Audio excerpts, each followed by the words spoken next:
Yo, what's good? What's poppin'? Hey, over the last 24 hours, there's been a lot of people who have had a lot to say about the comments that I made on my sports show, 4th and 1.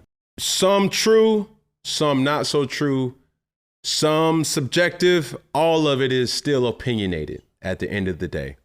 I think the thing that I have a problem with is address the point that I made, not me. And I think oftentimes that happens in regards of athletes trying to make their point. It's easy for somebody to say, move past the outfit for a second. So he's talking about all these NFL game managers. He sounds like the people literally tweeting at me from their basement, like, get back in the kitchen. Like, it's like you are at home. When he does this podcast or whatever it was, this is just wacky stuff. You know, like this, what, Cam, you know more football than that, right? It's called Funky Friday. That's his podcast. Because that's absurd. When he said Dak's name, he telling jokes. First of all. But the first point that I want to make here is this. Identifying the difference between a game manager and a game changer. Game manager is not a negative connotation. Ken, what do you mean by game manager? My definition of that managing player is a player who has the ability to make the right play at the right time, protecting the football at all costs. There's times in my career where I figured this out.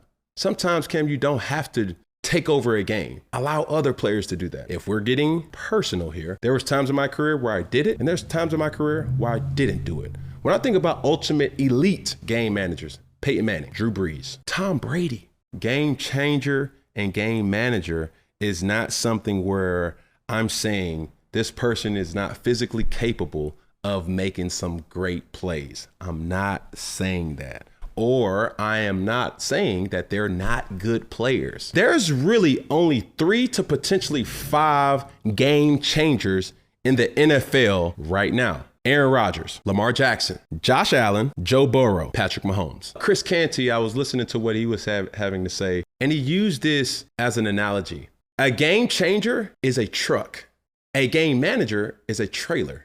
A truck pulls a team together and pulls and is the reason why this team is having success. A game manager is merely a trailer that's attached to something to make it go. When I see a guy like Brock Purdy, yes, did he make hell of a throws? Yes. Is he making elite decisions? Yes, but he's putting it in guys like Deebo Samuels and Christian McCaffrey. Like that's the point. When you think about those teams, first thing I think about with the Cowboys is the defense. Is Dak Prescott playing lights out ball right now? Hell yeah. But the first thing I think about is the lights out defense.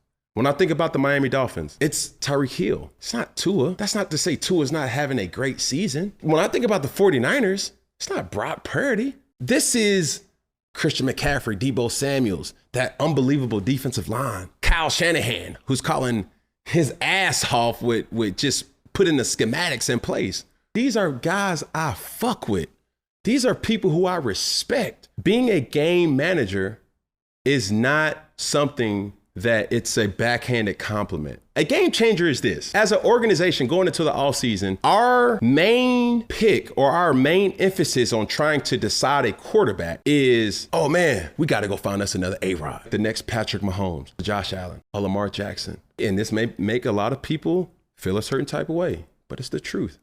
I don't see people going into the draft as executives of franchises. They don't say, I'm going into the draft to find another Dak Prescott, Brock Purdy, Jared Goff, Tua Tagovailoa. Remove you from that source, and does that team still be successful? Most of those players that I named, those teams will still be successful in some way, shape, form. I'm not bashing anybody, but sports media outlets have been doing that for years. Why do you say that, Cam? I'm looking at a guy by the name of Burt Mangus, head guy over at ESPN, Norby Williamson. These people have been at ESPN for 29 years, 38 years, speaking on topics of sports that is dominated by, obviously, athletes. Now let's go into Fox. Undisputed. That's ran by a guy by the name of Eric Shanks and also Charlie Dixon. 29 years, by the way, that he's been there, and Eric, and 8 years with Fox as well, Charlie Dixon. They've been able to identify this merit that when I do it, it's a problem. But when the major networks do it, oh, that's just how it goes. So when I sit up here and I make a bold statement or speak on something which I actually lived, it's like discredited. No, he don't know. He's just mad. No. I'm not going for that. And I'm not going to keep going for that. When you got major networks still talking about a player who hasn't played in roughly 2.5, 3 years, I mean, who's doing that? And you will want the narrative to be, oh, Cam bitter, oh, Cam mad, or Cam hating on Dak, or Cam hating on Brock, or Cam just mad that he not in the. Let's stop that, Lewis, Kimberly, Colin. Like, let's stop that. And most of the people who had their 2 cents to say something about Cam and his outfits and his hats and his ego and his pride are merely just guys or gals and can be and probably will be replaced. Harsh, but it's the truth. People who I've had the utmost respect for that are no longer with major networks, the Sage Steels, the Kerry Champions, the Josina Andersons, the Jalen Roses, the Michael Smiths, the Jamil Hills, the Chris Carters, right?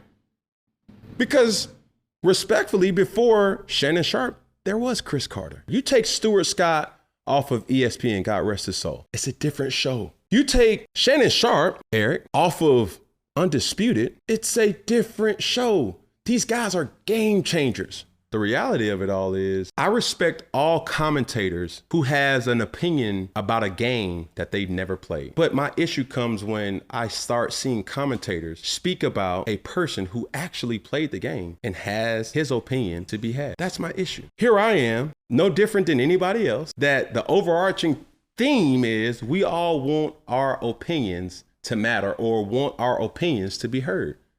And that's no different than what I've been able to do with my independently owned IP, 4th and 1, Funky Friday, I Am Iconic Live Tour. This has been the content that has been pushed in media. Let's talk about the LeBron, Dak, the Cams, the Odell, the Roger Federers, the Serena Williams, the Michael Jordans, the Kobes, the this, that. And they don't have nothing to justify that outside of, oh, I have a journalism degree. And I'm not saying that that's an issue. But when a person who actually lived it, prepared for it, played it, did it at a high level, now that's discredited by poking fun at the person himself. Almost to say like, shut the fuck up, you don't know what the hell you talking about.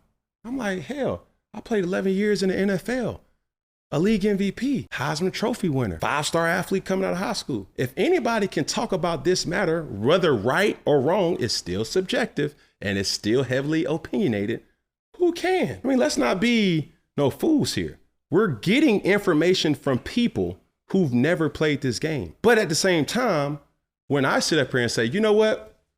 Let me say something about the state of football right now, in my opinion.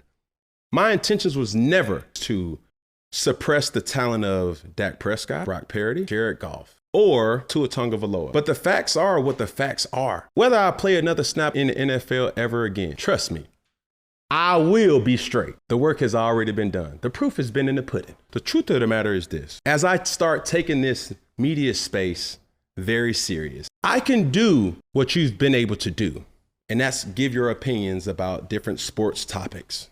The reality is you couldn't do what I do, or in this case, what I did. But when I say stuff like that, oh, that's Cam's ego. I'm in a time where I feel more liberated than I've ever have because I have the freedom and I am independent. They can't say, oh man, my offensive line sucks. Oh man, I don't have the receiving core. Oh man, I don't get the same push that these particular people do because they have to protect something. Other sources, and I've done that for far too long. Be it sponsorships, protecting organizations, or flat out protecting coaches and players. Now I can really live in my truth and I'm still making money. I'll tell you, come to Fellowship. Come buy one of these goofy ass hats that you keep talking about. Come watch or subscribe to one of my YouTube channels. Come be a part of, an experience of a lifetime. December 19th, I Am Iconic Live Tour. These are things that Cam Newton is really doing right now without the game of football. And I can honestly tell you this, the game of football has been great to me. And whether I play another down or not, I'm still going to be straight.